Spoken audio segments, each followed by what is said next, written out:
शाहजहां बादशाह का नाम सुना ना आपने, जिसने ताजमहल बनाया था और जिसकी कब्र भी उसी ताजमहल के अंदर है। दिल्ली की जामा मस्जिद जिसने बनाई, दिल्ली का लाल किला इसने बनवाया। उस लाल किला के दीवाने खास में उसने तख्ते ताऊस बनवाया था। तख्ते ताऊस उस जमाने में 17 करोड़ रुपए का बना था। 400 साल पहले की बात कर रहा हूं। 17 करोड़ रुपए का तख्ते ताऊस, दुनिया भर के इंजीनियर बुलाए गए।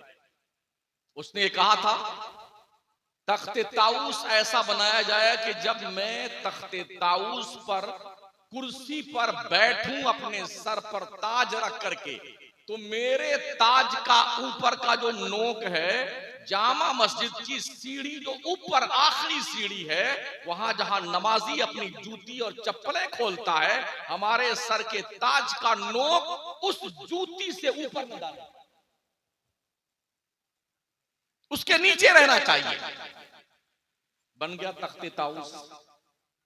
शुभारंभ का वक्त आया, दुनिया भर से वज़रा बुलाए गए, आयाने सल्तनत बुलाए गए दिल्ली में। इफ्तिताह का वक्त हुआ। शाहजहां बादशाह अपने तमाम तर जाहो जलाल के साथ कुर्सी पर ताज रख करके बैठा। जैसे बैठा वैसे उठ के खड़ा हुआ, कहा पानी लाइए। पानी मंगाया गया। उसने वहीं बैठ करके वजू करना शुरू किया। इंजीनियर चीख उठे, बादशाह सलामत, सारी मेहनत पे पानी फिर जाएगा। सुनता रहा, कुछ जवाब ना दिया। बाज़ाब्ता पूरा वजू किया, मुसल्ला मंगवाया, उसी तख्त पर मुसल्ला बिछाया और उसने 2 रकात नमाज शुक्राने की अदा की। सलाम फेरने के बाद जब लोगों ने पूछा हुजूर आपने ऐसा क्यों किया, तो बादशाह का जवाब यह था कि जब मैं कुर्सी पे अपने सर पर ताज रख के बैठा तो शैतान आया मेरे पास। उसने कहा बादशाह सलामत, इतने बड़े मुल्क के आप मालिक हैं, 17 करोड़ के तख्ते ताऊस की कुर्सी पर बैठ करके ये ताज कितना खूबसूरत लगता है। जब भी दुनिया में कोई इस पोस्ट पे पहुंचा है तो उसने अना रब्बुकुमुल आला का नारा लगाया कि मैं अल्लाह हूं तुम्हारा, मैं तुम्हारा रब हूं, तुम भी नारा लगाओ। तो बादशाह ने कहा दुनिया ने इस मकाम पे पहुंचने के बाद अना रब्बुकुमुल आला का नारा लगाया। शाहजहां ने इसी तख्त पर वजू करके सजदे में सर रखकर सुबहाना रब्बियल आला का नारा लगाया। खुशियों के मौकों पे किसे अल्लाह याद आता है? शादी का मौका आ जाए, कितनों की नमाजें गुल, अच्छे अच्छे नमाजियों को देखा हजरत गायब साहब बड़े बिजी हैं काम में। गमी का मौका आ जाए, नमाजें गुल साहब। इसका मतलब आप पक्के नमाजी नहीं हैं, सच्चे नमाजी नहीं है। वरना नमाज कज़ा हो जाए और दिल में इज़्तिराब ना पैदा हो, बेचैनी पैदा ना हो, काहे के मुसलमान हम। 150 घर से अगर एक एक बंदा नमाज पढ़ने आए तो 150 नमाजी बनते हैं मस्जिद में। 150। मुमकिन है आप ये कहें कि मैं तो अपने ताकते बाजू की बुनियाद पे पैसे कमाता हूं। ये हाथ किसके बाप का है? ये किसने दिया हाथ? अल्लाह का दिया हुआ है। ये पैर रब का दिया हुआ है। इस खोपड़ी में दिमाग रब ने रखा है, हमारे बाप का दिया हुआ नहीं है।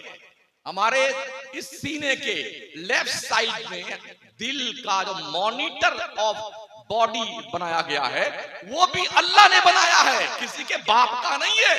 सब कुछ खुदा का है। फिर किस बात का घमंड कि धंधा चल रहा है, मौज से जी रहे हैं, खा रहे हैं, गाड़ी से आ रहे हैं, फ्लाइट से जा रहे हैं, वगैरह वगैरह। ये सब अल्लाह का दिया हुआ है, कुछ ना हमारा ना तुम्हारा। और रब ने खुद फरमाया लिल्लाही मुल्कुस समावाति वल अर्द, अल्लाह ही बादशाह है जमीनों और आसमानों।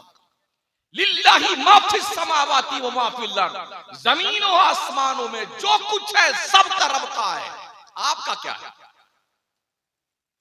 किसी ने कितना भी पैसा कमाया हो, अगर मैं इंतकाल कर जाऊं, कभी नभी तो होगा ही किसी ना किसी, तो अगर मैं चाहूं कि मैं ये सदरी पहन के अपनी कब्र में जाऊं, जा पाऊंगा? हमारे खानदान के लोग क्या मुझे ये सदरी पहना करके बटन लगा कर भेजेंगे हमारी कब्र में? नहीं ना। ये टोपी लगा के हम जा पाएंगे अपनी कब्र में? कोई ये सोच लेला या कुछ रुपए अपने अब्बा की कब्र में रख देते हैं। कफन में जेब भी नहीं होती। चकमाल के लोगों आपके यहाँ कफन में जेब बनाई जाती है? हमारे यहाँ तो यूपी में, राजस्थान में कफन में जेब नहीं होती। चलो अगर जेब हो तो 2-4 लाख इसमें रख दो, 2-4 कि अब्बा हुजूर नीचे कुछ परचेटिंग निकल लेंगे जाकर के अंदर। मियां मरते ही आदमी का सबसे पहले नाम बदलता है। नाम कोई मरे, कोई नहीं कि खान साहब मर गए जी, मैयत मैयत मैयत मैयत, ओ मर गया, फला मर गया, मर गया मर गया। खान साहब नहीं, सैयद साहब नहीं, अंसारी साहब नहीं, शेख साहब, ओ मर गया, मुर्दा मुर्दा मुर्दा, फौरन ही नाम बदलता है।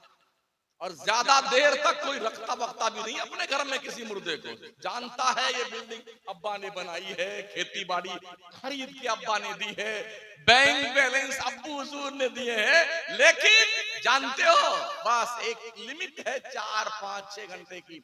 जल्दी करो, जल्दी करो, जल्दी करो भाई साहब, जल्दी करो, कफन ले आओ, कब्र खुद तैयार हो गई, हाजी हो गई। अच्छा मस्जिद में ऐलान कर दो इमाम साहब, मौलवी साहब, जनाजे की नमाज जोहर के बाद पढ़ाई जाएगी, सब लोग तशरीफ ले आए। बस उसके बाद सब जितने पा रोने वाले होंगे ना,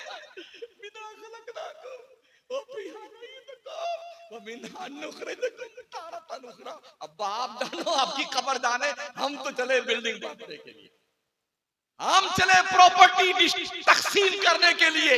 ये दुनिया की रीत है। और दुनिया के फरेब में मुब्तला होकर के अपने आप को भूल जाने वाले, अपने रब को भूल जाने वाले बंदे और अपनी गुंडागर्दी की बुनियाद पर हर सरहद पार कर जाने वाले इंसान, सोच तुझे मरने के बाद जर्रे जर्रे का हिसाब देना। एक खातून थी, सोने की अशरफियां उसके पास, मटका भरा हुआ। एक मर्ज पैदा हो गया उसके जिस्म में। डॉक्टर ने कह दिया लाइलाज, बहुत जल्द तुम्हें मर जाना है। उसने कहा डॉक्टर साहब हमारी अशरफियों की पूरी जो मटकी भरी हुई सब ले लो, हमें जिंदगी की चंद सांसें दे दो। उसने कहा नहीं, दुनिया का कोई मुआलिज, कोई डॉक्टर तुम्हें जिंदगी की एक सांस नहीं दे सकता है। तो जानते उसने क्या किया था? मटका उठाया अशरफियों का और ऐसे फेंकते जाती थी सड़कों पे कि इस पैसे को रखने से इस अशरफी का क्या फायदा जो हमारे इलाज के काम ना आ सके, हमारी जिंदगी के लिए ये बाज़ाब्ता तौर पर जो बीमारी लाहिक है उसे दूर न कर सके, तो इस अशरफी, इस सोने, इस चांदी से क्या फायदा। हम भी देखते हैं, इसी दुनिया में रहते हैं, सब जाके हाथ जोड़ो, डॉक्टर साहब कुछ कर दीजिए, डॉक्टर साहब। और डॉक्टर साहब भी क्या कहते हैं, जी जो मुझे करना था वो तो मैंने कर दिया, तुम भी दुआ करो, हम भी दुआ करते हैं। शिफा अल्लाह देता है, डॉक्टर सिर्फ इलाज करता है। ये ध्यान रखना। हमारा सुन्नी सिर्फ अल्लाह ही की नहीं मानता, बल्कि सबकी मानता, इल्ला माशाअल्लाह जी। अल्लाह का हक नहीं पहचानता हमारा सुन्नी। अल्लाह फरमाता है कैफ़ तकफुरूना बिल्लाह व कुंतुम अमवाता फअहयाकुम सुम्मा युमीतुकुम सुम्मा युहयीकुम सुम्मा इलैहि तुरजाऊन। तुम कैसे अल्लाह का इनकार करते हो? वो अल्लाह जिसने तुम्हें अदम से वजूद में लाकर रखा, फिर तुमको मौत देगा, फिर तुमको जिंदा करेगा, फिर तुम्हें पलट के रब की तरफ जाना, उस रब का इनकार तुम कैसे करते हो? जरा हमारी जहालत तो देखे। जब भी कोई मुश्किल होगी तो अल्लाह को तो जल्दी नहीं पुकारेंगे,